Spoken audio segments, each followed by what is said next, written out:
وجبه سريعه قوي قوي.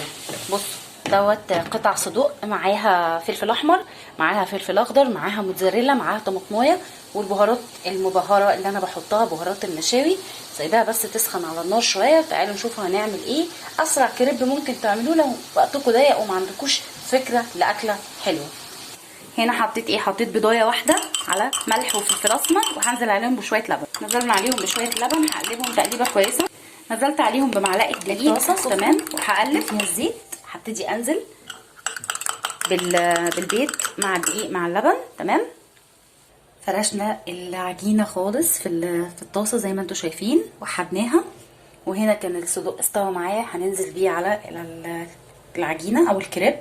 نزلنا عليها بالخلطه، هنلفها بقى كده زي رول وارجع لكم بسرعه. لفيناها رول زي ما انتم شايفين تمام. هنبتدي بقى نقطعها. حطوها بس هنا بس تاخد لون كده تستوي. بصوا شايفين الحشو، شايفين الصوص.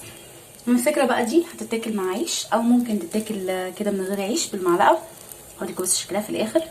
هنا بقى انا هحشي العيش دوت بالكريب تمام، عشان نعمل 2 رغيف.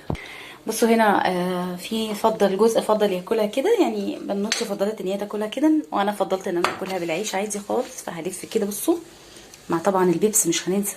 طب ماشي دوقيها كده وقولي لي ايه رايك فيها. دوقي كده قولي لي ايه رايك. البيبس اهي. هلف هنا الساندوتش وانا بقى هدوق بقى معاكم واشوف كده طعمها ايه. استنوا.